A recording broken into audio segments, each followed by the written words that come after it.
세계 정세해부에 다시 오신 것을 환영합니다. 저는 전재현입니다. 전 세계 지정학적 긴장이 고조되는 가운데 프랑스 대통령 에마뉘엘 마크롱의 네 번째 중국 방문이 또다시 국제 여론의 초점이 되었습니다. 이번에는 베이징의 붉은 장벽 안비공개 회의에만 머물지 않았습니다. 시진핑 주석이 마크롱과 함께 권력의 중심을 떠나 스촨성 청두에 발을 디뎌 세계적으로 유명한 역사적 공정인 두장엔을 찾았습니다. 하지만 전 세계의 이목을 끈 것은 외교적 발언이 아니었습니다. 이른 아침 호감성 공원에서 마크롱 대통령이 조깅하는 장면을 담은 한 영상이 화제가 된 것입니다. 청두의 겨울은 살을 내는 듯 차가워 섭씨 이토 안팎, 단정한 복장의 검은 재킷과 반바지를 입은 그의 모습은 순식간에 가장 많이 회자된 주제가 되었습니다. 더 놀라운 것은 길가에서 열정적으로 체조를 하던 현지 주민들과 마크롱의 우연한 조우였습니다. 서구의 한 정상이 중국의 거리 한복판에 아무런 울타리도 경호의 벽도 없이 우연히 나타날 수 있을까요? 이것이 과연 즉흥적인 만남이었을까요? 아니면 군사적 정밀도로 연출된 무대였을까요? 시청자 여러분, 이 나라의 안보 메커니즘을 이해해 본 이들이라면 우연을 믿지 않을 것입니다. 중국에서는 성당서기조차 현장을 내려오면 치안력은 준전시 체제로 움직입니다. 도로를 봉쇄하고 맨홀 뚜껑을 봉하고 공간의 매 센티미터를 점검하며 심지어 쥐마저도 조용히 하도록 강제됩니다. 특히 백지 시위 2주년 직후라는 민감한 정황에서 청두에 포하는 중심 구역에 통행증 없는 파리 한 마리도 못 들어올 만큼 조여졌습니다. 그렇다면 정확한 시각과 지점의 운동복 차림으로 언제든 대응할 자세로 등장한 저 사람들은 누구였을까요? 내부 안보기관이 3대에 걸쳐 선별한 인원이 아니면 최소한 청두 지점의 차오양 대중팀 소속 거리 사무소와 지역 안정 유지 사무실이 조직하여 수백 회 훈련을 반복, 각본에 따른 대중 접촉 상황에 대비하는 구성원이었을 것입니다. 이것은 단순한 우연이 아니라 중국식 권력이 전형적으로 펼치는 퍼포먼스입니다. 정치가 연극처럼 철저히 연출되고 다만 관객에게만 지금 무엇을 보고 있는지 안내가 없을 뿐입니다. 그리고 냉소 섞인 웃음이 지나가면 사람들은 깨닫습니다. 권력이 오만할수록 각본은 소름 끼치도록 완벽해진다는 것을.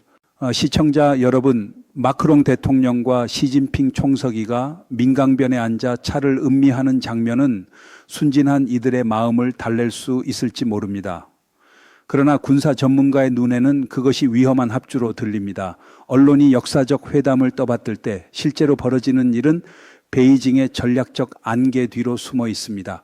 왜 하필 지금 이 혹한의 계절에 청두일까요? 그것은 미국과 유럽의 연대가 흔들리며 서방의 심리가 가장 취약한 때이기 때문입니다. 그리고 중국이 평화의 중국, 지성의 중국이라는 이미지를 세우려는 순간이기 때문입니다. 차도, 시도, 그리고 항모전단이 동시에 출항하는 정치 무대. 마크롱의 곁에서 자연에 따르자고 말하는 사이 중국 해군의 100여 척이 태평양을 향해 나아간 것은 결코 우연이 아닙니다. 중화문명, 천인합일, 도법치수 같은 어휘들이 송가처럼 반복되지만 그 본질은 유럽의 자주 심리를 자극해 미국을 고립시키려는 목적을 가리기 위한 장막입니다. 시진핑이 도널드 트럼프 대통령을 자금성에서 성대히 영접하면서도 베이징을 떠나지 않았던 과거와 달리 이제 마크롱과 함께 청두까지 날아간 것은 차별적 대우를 통해 동맹 사이에 의심의 씨를 뿌리는 베이징 외교의 날카로운 도구를 보여줍니다. 마크롱에게 건넨 한 잔의 차는 해가를 위한 것이 아니라 유인을 위한 잔, 그 이름은 전략적 자율성입니다. 유럽이여 미국을 더 이상 바라보지 말고 우리와 가자. 이 노래의 후렴구는 집요합니다. 그러나 아동서적까지 금지하고 백지를 든 시민을 잡아가며 반대의 목소리를 짓밟는 권력이 말하는 독립이란 대체 무엇입니까? 동양의 미학으로 권력의 욕망을 감추는 것, 그것이 바로 이들의 수법 유차도 치하다오로 대포를 가리는 기술입니다. 두장엔의 지기, 즉지, 분위기 뒤에는 유럽의 전략적 충성심을 가늠하는 정교한 시험지가 놓여 있습니다. 질문은 단순합니다. 마크롱은 그 잔을 들이킬까요? 아니면 조용히 내려놓을까요? 국제 언론의 카메라가 청두호 깜성공원에서 여유롭게 조깅하는 에마뉘엘 마크롱의 모습을 비추는 동안 전혀 다른 대기층 유럽 상공에서는 은밀한 외교전이 펼쳐졌습니다. 한 대륙의 정치적 운명이 12월 1일의 극비 통화에서 논의되었습니다. 우크라이나 대통령 볼로디미르 젤렌스키와 유럽의 막강한 지도자 다수가 통화했고, 독일 주간지 데어 슈피겔의 유출 문건에 따르면 유럽 지도부를 휩쓰는 뚜렷한 불안은 이렇습니다. 가까운 시기에 미국의 우크라이나 관련 전략 방향이 바뀔 수 있다는 것. 통화에는 독일 총리 한 문건에는 프리드리히 M으로 잘못 유통되었지만 정정되어야 합니다. 북대서양조약기구 사무총장 마르크 리터, 이탈리아 총리 조르자 멜로니, 폴란드 총리 도날드 투스크, 핀란드 대통령 알렉산데르 스투브, 유럽연합 집행위원회 위원장 우르줄라 폰데어 라이엔, 유럽이사회 의장 안토니우 코스타가 포함되었습니다. 거의 완전체의 유럽 정치 가족, 탈퇴한 영국만 빠졌습니다. 반대편에는 전례 없는 압박에 직면한 우크라이나 대통령이 있었습니다. 사람들을 진짜 혼란스럽게 만드는 것은 전장뿐 아니라 워싱턴의 예측 불가능한 움직임이었습니다. 우크라이나 관련 비공개 교신에서 중개역으로 거론된 두 인물은 제러드 쿠슈너와 스티브 위트코프, 도널드 트럼프 전 대통령과 긴밀한 관계를 지닌 고문 겸 특사입니다. 통화 다음 날 곧 12월 2일 두 사람은 돌연 모스크바에 나타난 것으로 전해졌습니다. 회담은 비공개 공간에서 열렸고 사전 공지도 언론 접근도 전무했습니다. 협상은 5시간 동안 이어져 자정 무렵에야 끝났습니다. 기밀 유지 강도는 미국과 러시아 언론 모두가 절대 침묵으로 일관할 정도로 높았습니다. 러시아 대외정보총국 소식통에 따르면 블라디미르 푸틴 대통령은 협상 전 엄중 경고를 내렸습니다. 내용이 누설되면 러시아는 즉시 요구 수준을 끌어올리고 교섭을 파기하겠다고요. 이번만큼은 유출로 유명한 매체들까지도 완벽히 입을 닫았습니다. 이런 정황에서 마크롱의 신속한 중국행은 단순한 외교 순방이 아니라 전략적 선택입니다. 고립이나 오해의 위험 앞에서 동쪽에서라도 모스크바와 여러 차례 연결되던 외교 채널을 통해서라도 새 지렛대를 찾으려는 시도는 결코 가볍지 않습니다. 청두의 미소는 무심함이 아니라 가속하는 지정학의 전장 위에 씌운 가면에 가깝습니다. 아무도 예상치 못했습니다. 청두에 나타난 에마뉘엘 마크롱의 환한 미소 뒤에 생사를 가르는 전략 타임라인이 숨어 있으리라고요. 러시아 대외정보총국이 흘린 정보는 치명적 갈림길을 그려 보였습니다. 러시아는 전 과정을 양력설 이전에 매듭 지을 것을 요구하고 있습니다. 많은 말을 남기지 않았지만 무게감 있는 문장 하나가 전해졌습니다. 연초의 권력 이양이 러시아 지도부의 관심을 전부 빨아들일 것이라고요. 이는 크렘린 내부에서 건강 문제가 됐든 핵심 인사 구조가 됐든 큰 변동 가능성을 시사합니다. 변화가 다가오고 우크라이나의 짐을 그 전에 정리해야 한다는 계산입니다. 타임라인을 다시 읽겠습니다. 12월 1일 유럽연합은 우크라이나 대통령과 긴급회의를 갖습니다. 다가오는 국제 합의에서 유럽연합이 소외될 수도 있다는 공포가 의제의 중심이었습니다. 12월 2일 미국 측 특사 제러드 쿠슈너와 스티브 위트코프가 모스크바로 날아가 블라디미르 푸틴 대통령을 비공개로 만납니다. 5시간의 회담, 정보는 한 조각도 새지 않습니다. 12월 3일 마크롱 대통령은 베이징에 도착하고 시진핑 주석은 정치예술의 각본대로 친밀하고 평화롭고 개방적이며 미디어 연출에 충만한 환대를 펼칩니다. 유럽에게 자명한 진실은 하나입니다. 협상 테이블에 앉지 못하면 당신이 테이블 위에 올라간다는 것. 그래서 마크롱의 이번 행보는 순수 외교가 아니라 기민한 수 쇼입니다. 미러의 별도 바둑판이 놓인 이상 유럽 중국의 우회 채널도 균형 유지를 위해 만들어져야 했습니다. 이것은 한 전쟁의 이야기만이 아니라 국제 질서 재편의 예고편입니다. 그리고 설 이전이라는 마감종은 새해가 단지 달력이 바뀌는 사건이 아니라 권력의 이동, 국면의 전환, 역할의 교체로 이어질 수 있음을 경고합니다. 의심의 여지 없이 프랑스 대통령은 극도로 위험한 전략적 오류 호랑이에게 가죽을 구하는 길로 미끄러지고 있습니다. 유화적인 외교처럼 보이는 발걸음이 서방을 더 깊숙이 베이징의 영향권으로 끌고 들어가고 있습니다. 중국의 전략은 분명합니다. 우크라이나 전쟁이 빨리 끝나길 바라지 않습니다. 전쟁이 길어질수록 서방은 더 소모되고 러시아가 제재에 갇힐수록 중국은 대만 해협과 태평양에서 펼칠 공간을 더 얻기 때문입니다. 평화 파트너라는 명분으로 시간을 사고 위상을 올립니다. 전면에서는 푸틴이 나토의 체력과 유럽연합 내부의 신뢰를 갉아먹는 민을 잇는 창 역할을 하고, 후반기에서는 시진핑이 동아시아의 전략 계산을 갈고 닦습니다. 이 구도에서 만약 푸틴이 칼이라면 마크롱은 숫돌입니다. 자신이 도구로 쓰이는 줄도 모른 채 칼날을 더 날카롭게 만드는 숫돌 말입니다. 증거는 이미 드러났습니다. 12월 중국 외교부 대변인 린제는 AFP 기자가 우크라이나 긴장 완화에 대한 중국의 역할을 묻자 시진핑 주석이 모든 평화 노력을 지지하며 중국식 방식으로 건설적 역할을 계속하겠다고 밝혔습니다. 그 방식이란 러시아산 원유 수입을 이어가고 전장을 지원할 수 있는 장비를 포함한 전략 무역을 유지하며 유엔 결의에는 기권으로 버티고, 무엇보다 마크롱 방문을 미디어 필터로 삼아 중국을 중립자로 브랜딩하는 것이었습니다. 현실에서 마크롱은 베이징으로부터 어떠한 단단한 약속도 받지 못했습니다. 반면 중국은 모든 이익을 챙겼습니다. 러시아와의 관계는 굳히고 평화 이미지는 광택을 내고 두장엔 티 세리머니로 유럽 내부의 균열을 어지럽혔습니다. 세계 언론이 두장엔의 평화 장면을 논하는 바로 그 시간, 바다에서는 거대한 함대가 소리 없이 부두를 떠났습니다. 우연이 아닙니다. 48시간 안에 중국은 항공모함에서 중종 구축함에 이르기까지 100여 척을 전개하여 백검 포진으로 포위망을 형성했습니다. 해군만이 아니라 해경과 회색복이라 불리는 회색지대 세력도 끼어 비대칭 강압 행위를 실행할 태세였습니다. 이것은 훈련이 아니라 실전을 겨냥한 모의 실험입니다. 로이터 기자가 중국이 군사 행위를 준비하는지 직설적으로 물었고, 외교부의 익숙한 얼굴 린제는 놀람과 회피로 답을 끝냈습니다. 그러나 그 짧은 문장에는 삼중 전략이 숨어 있습니다.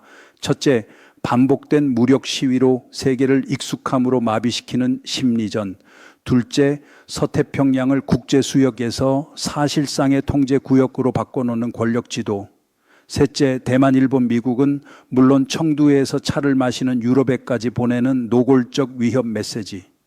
같은 시각 대만 대통령은 영상으로 디어북 서밋에 참석해 민주주의, 반도체 공급망, 글로벌 협력을 이야기했습니다.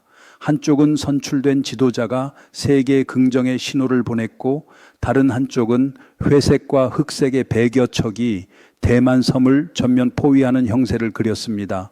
청두의 가랑비와 따뜻한 찻잔의 도덕 담론, 그리고 레이더와 미사일로 무거워진 태평양 말과 함대, 도리와 실력의 정면 충돌입니다. 시진핑의 일석삼조 플랜, 국내 결속 강화, 서방의 전략 반응 탐색, 대만 문제에 대한 철저의 경고가 작동하는 장면입니다. 마크롱 대통령은 프랑스의 최정상급 기업 대표단과 함께 중국에 도착했습니다. 많은 이들이 무역 협력의 황금 기회를 기대했습니다. 특히 프랑스가 워싱턴의 전략적 영향에서 벗어나려는 와중이었기에 더더욱 중국 측은 기회의 리스트와 성장을 공유할 문에 관해 부풀렸습니다. 그러나 막이 내리자 의도적인 공허함만 남았습니다. 에어버스 계약은 한 건도 체결되지 않았습니다. 우크라이나 평화에 관한 공동성명도 없었습니다. 새로운 통상 이니셔티브 발표도 없었습니다. 로이터는 짧게 전했습니다. 눈에 띄는 합의는 없다. 눈에 보이는 수확은 중국이 프랑스에 내민 판다 2마리뿐이었습니다. 그 배경에는 지방정부 부채가 통제를 벗어나고 부동산 시장이 자유낙하하며 현금 흐름이 얼어붙은 중국의 팍팍한 재정이 있습니다. 서방의 투자 기회라는 미끼를 내밀며 구조의 숨을 돌리려는 다른 체계의 신호이기도 합니다. 더 깊이 들어가면 계산은 명확합니다. 시진핑은 에어버스 카드를 미국과의 거래용으로 남겨두려 했습니다. 베이징의 관점에서 유럽은 측면이고 본판은 워싱턴입니다. 관세와 기술 통제를 앞둔 국면에서 지렛대가 필요한 곳이기 때문입니다. 아이러니하게도 마크롱이 프랑스 경제에 가져온 실속이 거의 없던 바로 그 순간, 시진핑은 가자 인도적 지원 명목으로 팔레스타인에 1억 달러를 지원하겠다고 선뜻 밝혔습니다. 전혀 망설임 없이 세계 무대 전체를 겨냥한 연출이었고 청두의 다실에서 중동과 비동맹 블록까지 울려 퍼지는 신호였습니다. 왜 유럽 지도자의 방문이 경제의 흔적을 남기지 못하고 우크라이나 평화를 진전시키지 못한 채 다른 화약고로의 통 큰 지원과 짝을 이루는가? 답은 중국의 로직에 있습니다. 미국의 영향에서 서서히 거리를 두는 동맹에게 선물을 쥐어주는 대신 지구 정치의 판도를 흔들 수 있는 곳에 전략 자본을 배치하는 것, 메아리가 큰 곳에 저금하는 셈입니다. 한편 중국 내부는 오랜 고통으로 신음합니다. 홍수, 임금체불, 방치된 주택 프로젝트 수백만이 공영에 빠졌습니다. 그럼에도 시진핑 주석은 팔레스타인에 1억 달러를 현금으로 약속했습니다. 중국 농촌의 한겨울밤, 뼈아픈 질문이 메아리 칩니다. 그가 자기 국민에게는 한 푼이라도 나눴던가? 평생을 바친 참전 용사들이 권리를 찾겠다며 나섰다가 구타를 당하고 학교에서 아이들이 사라져도 사건화조차 버거운 나라. 그런데도 침묵은 두껍습니다. 그 와중에 에마뉘엘 마크롱과 나란히 선 시진핑이 팔레스타인 지원을 성명하는 장면은 잔혹한 아이러니처럼 떠오릅니다. 그 돈이 정말 가자의 빵과 약으로 바뀔까요? 수많은 구호품이 하마스의 손에 넘어가 관문에서 탈취되고 암시장에서 현금화되어 지하 전투로 흘러간다는 사실을 모두가 아는데도요, 시진핑이 모를 리 없습니다. 그래서 물자가 아니라 현금으로 약속한 것일 겁니다. 하마스가 굳이 교환하지 않아도 되는 완벽한 군자금 형태, 베이징의 깊은 수일까요? 중동의 연기가 짙어질수록 미국은 더 깊은 수렁으로 끌려 들어갑니다. 그 사이 대만 해협의 압박은 느슨해지고 인도 태평양에서 워싱턴의 개입력은 심각하게 분산됩니다. 국제적 자선인가 아니면 지구 정치의 냉혹한 수 읽기인가? 그 순간 마크롱 대통령은 시진핑의 장광설을 옆에서 듣는 수밖에 없었습니다.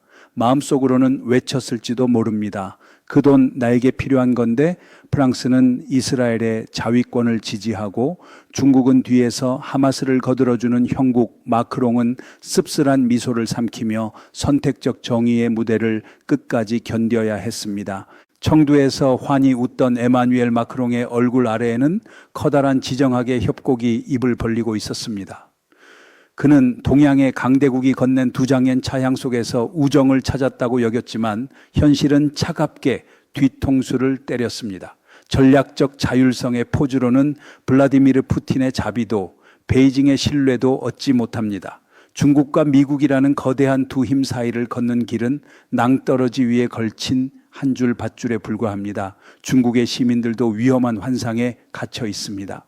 대외 외교의 호기로운 언사에 취해 자국이 국제 무대에서 굳건히 섰다고 믿고 싶어 하지만 그 모든 것은 정교한 정신분할, 고대 문명의 얼굴로 폭력과 전제를 가리는 조직적 기만입니다. 한쪽에는 고요한 두 장년의 물빛, 다른 쪽에는 태평양에 늘어선 100여 척의 전함.